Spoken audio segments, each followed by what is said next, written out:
যদি বৃষ্টি হয় তাহলে আমি স্কুলে যাব না। এই ধরনের বাক্যগুলো সাধারণত কন্ডিশনাল সেন্টেন্স বলে।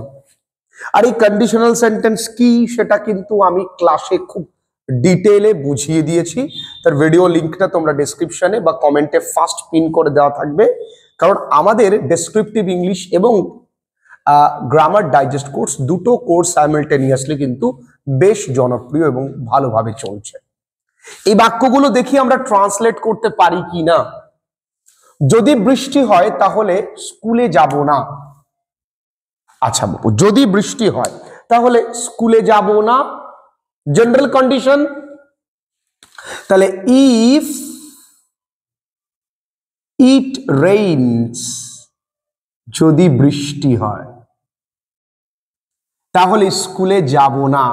তাহলে যদি হয় তাহলে আমি স্কুলে যাব না, I will not go to school. কিচ্ছু নেই, এটা তো জেনারেল কন্ডিশন, শর্ত, তাই না? খুব সাধারণ শর্ত। এবার তোমরা বলতে পারো স্যার আপনি কন্ডিশন মানে চার ধরনের বলেছেন, একটা শর্ত থাকবে ফ্যাক্ট, একটা হাইপোথেটিক্যাল মানে অতিরঞ্জিত বলা, আরেকটা কি থাকবে বলো, অনুতাপ, তাই না? কিন্তু স্যার এই যে এটা তো হাইপোথেটিক্যাল নয়, এটা কি জেনারেল কন্ডিশন। যদি সে অভাবগ্রস্ত হয় আমি তাকে টাকা দিয়ে সাহায্য করতে পারি। ডাফেন দত্তের কোশ্চেন ট্রান্সলেশন বাঞ্চে এগুলো সুন্দর করে রয়েছে, সেই বাক্যগুলোই আমরা করছি। যদি সে অভাবগ্রস্ত হয়, তাহলে যদি ইংরেজি জানি আমরা ইফ। আগে বলতে পারতাম যদির কথা নদীতে, এখন আর বলতে পারবো না, কারণ শিখতে হবে। ইফ হি, এটা কোন টেন্সে লিখতে বাবা? ইফ যুক্ত অংশটাকে প্রেজেন্ট ইনডেফিনিট টেন্সে। তাহলে if he is in need, এই নিড মানে কিন্তু অভাবগ্রস্ত। আই উইল হেল্প হিম, টাকা দিয়ে, with money. I will help him with কি বাবু? মানি। তাহলে যদি সে অভাবগ্রস্ত হয়, if he is in need I will help him with money. এটা গেল দু ধরনের। এবার আসি, যদি তুমি আসতে আমি খুশি হতাম। তুমি আসোনি, আমি খুশি হইওনি, এটা কি অনুতাপ না বাবু?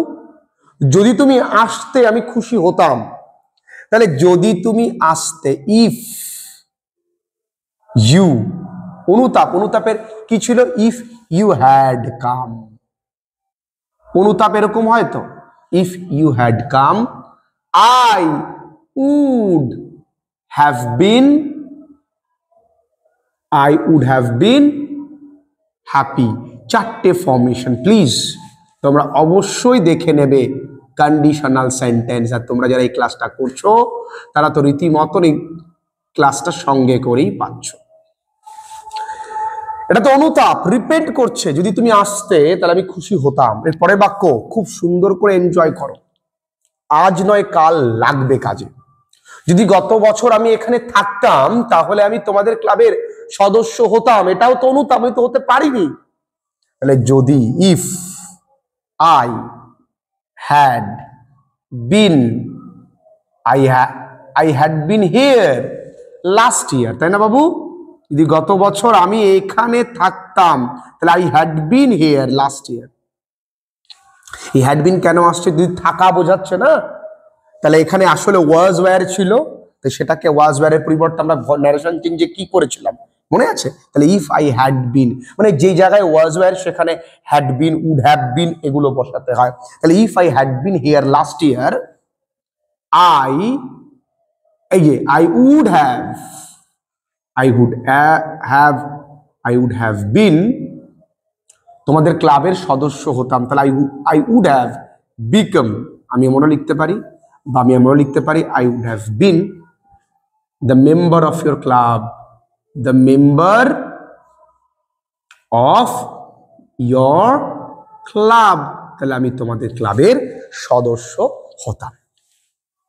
5 দাগের বাক্যটা আমি তোমাদের জন্য দেব। 5 দাগ করতে পারলে তোমরা 6 দাগ পারবে, 7 দাগ পারবে, কারণ দেখো প্রত্যেকটাতে পাছে পাছে পাছে।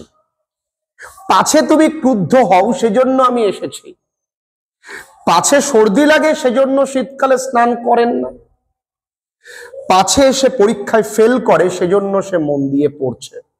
প্রত্যেকটা কি পাছে। আসলে পাছে কথার অর্থ লেস্ট। কি বাবু? লেস্ট। লেস্ট লেখার পরে তোমাকে কি লিখতে হয়? লেস্ট লিখে তোমাকে লিখতে হয় সাবজেক্ট, তারপরে লিখতে হয় শুড, তারপরে লিখতে হয় V1। এটা হচ্ছে main formation of the sentence having least.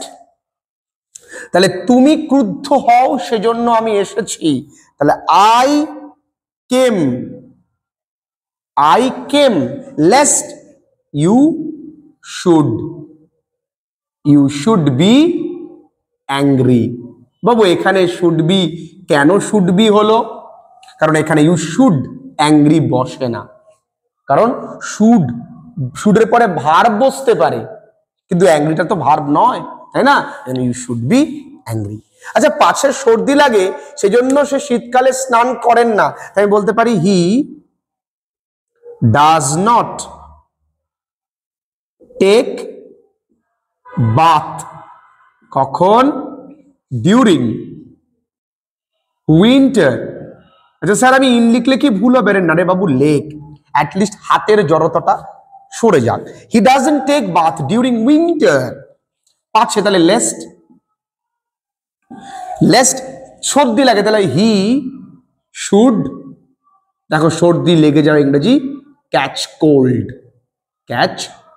দেখো এখানে কিন্তু আমরা আর বাবু শুড বি লিখলাম না, কারণ শুডের পরেই আমরা ভার্ব লিখতে পেরেছি। কত সহজ, কত মজাদার। পাছে সে পরীক্ষায় ফেল করে সেজন্য সে মন দিয়ে পড়ছে, তাহলে হি ইজ স্টাডিং অ্যাটেন্টিভলি। পাছে ইংরেজি কি? Lest, LEST, lest he should fail, তাই না? হি শুড ফেইল, যেন সে ফেল যদি করে যায় সেই ভয়ে বলছি কি করছে? ভালো করে মন দিয়ে পড়ছে। যদি সে উপযুক্ত হয় তাহলে তাকে আমরা এই পদে নিয়োগ করব। General condition. যদি ইংরেজি কি? If he is suitable, not কথাটি suitable, it's suitable. If he is suitable, তাহলে যদি সে উপযুক্ত হয় তাহলে আমরা, তাহলে উই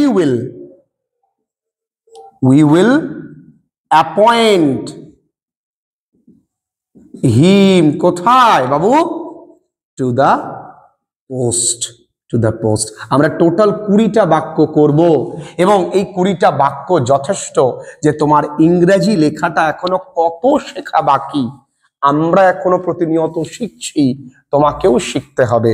যদি আমি ধনী হতাম তাহলে বিশ্ব ভ্রমণে, আচ্ছা এটা হাইপোথেটিক্যাল না? যদি আমি ধনী হতাম তাহলে ইফ বাবু বলো, আই ওয়্যার কি?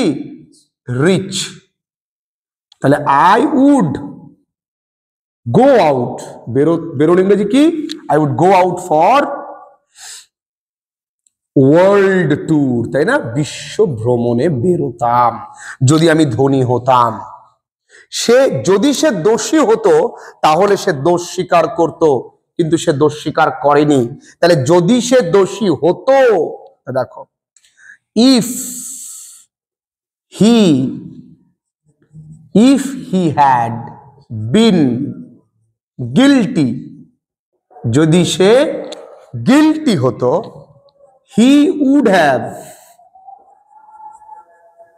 confessed his guilt। এটাও একটা অনুতাপ বাবু, এটাও একটা অনুতাপ, কারণ তাকে বিনা দোষেই অনেক প্রহার করা হয়েছে, সেই কারণে বলছে আরে যদি লোকটি দোষী হতো, if he had been guilty, তাহলে সে দোষটাকে স্বীকার করে নিত। তাই কন্ডিশনাল সেন্টেন্স 4 প্রকার, আমি বারবার করে বলছি। একটা কি বলো? ফ্যাক্ট। নাম্বার 2 কি বলো? হাইপোথেটিক্যাল, এরপরে জেনারেল কন্ডিশন, এরপরে রিপেন্টেশন বা রিপেন্ট করা। এই চারটে জিনিস ভালো করে বুঝলে, চারটে সেন্টেন্স কনস্ট্রাকশন বুঝলে আমরা যে কোনো বাক্যকে লিখতে পারি, কোনো ব্যাপার না, নিজের মতন করে লিখতে পারি। লিখে নাও।